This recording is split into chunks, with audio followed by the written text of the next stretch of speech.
Bismillah, walhamdulillah, wassalatu wassalamu ala rasulillah.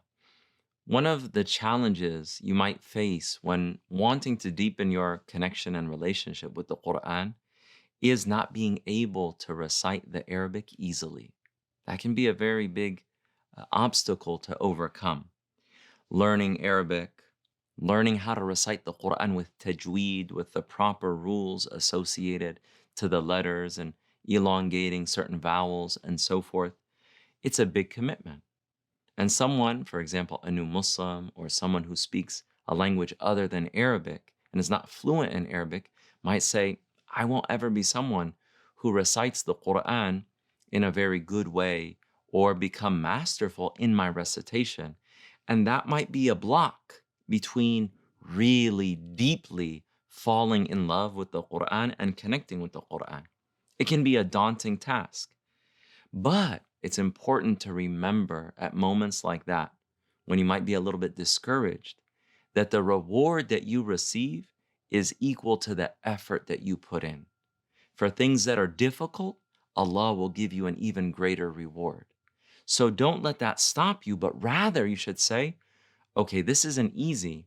There's a lot that I'm going to have to do in order to accomplish this.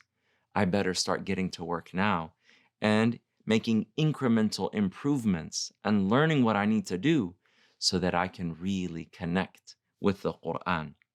And there's nothing better than giving yourself to deepening your relationship and understanding and your proficiency of the book of Allah subhanahu wa ta'ala and his words.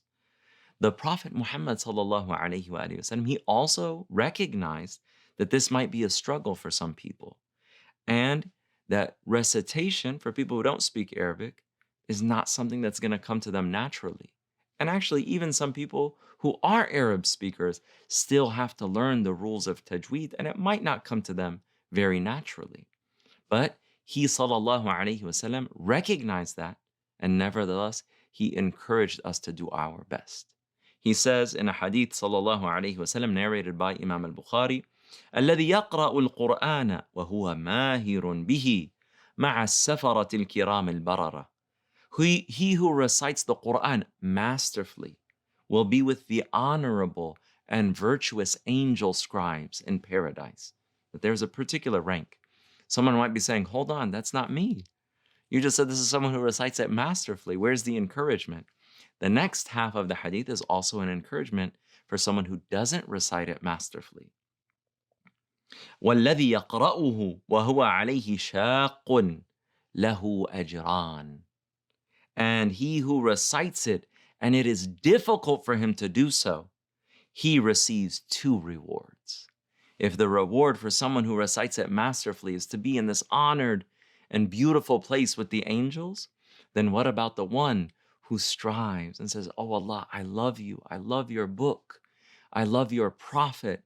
I thank you for the gift of guidance, but this isn't easy for me, so I'm going to do my best. And he or she struggles in the recitation of the Quran. That person receives a double reward from Allah subhanahu wa ta'ala. Two types of reward from Allah Jalla Jalaluh. So wherever you're at in your recitation, however good or bad it may be, and there's always room for improvement, get yourself a teacher. It could even be a friend who teaches you the basics of tajweed, the basics of how to recite the Fatiha, how to recite the short surahs of the Quran, helps you recognize and get accustomed to the Arabic alphabet, and so forth.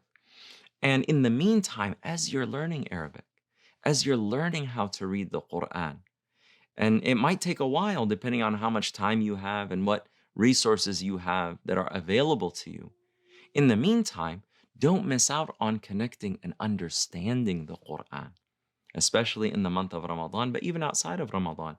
Having a good translation of the Quran that you can read on a regular basis, such as the Clear Quran, which is translated by Dr. Mustafa Khattab, and there are other good translations as well.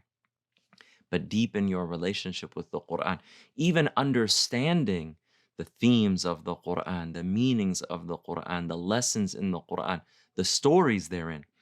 Even understanding those things will help you when you're learning how to recite it and when you're learning Arabic. So they go hand in hand.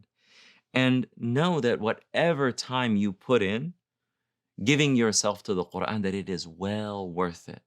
And that Allah subhanahu wa ta'ala will reward you and bless you in a way that is befitting of His generosity.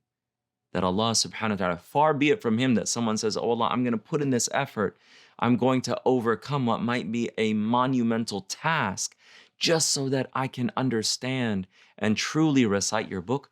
Far be it from Allah to leave someone who puts in that effort without giving him or her an immense reward and honor. So we ask Allah subhanahu wa ta'ala to make it easy for us, that Allah gives us the inspiration and the enabling grace to put in the work that's needed to recite the Quran properly and to better our recitation at whatever level we're at, so that we can become people who taste the sweetness of the Quran and who are honored by the Quran. Ya Arhamar Rahimin, Ameen. وصلى الله تعالى على سيدنا محمد وعلى آله وصحبه أجمعين والحمد لله رب العالمين.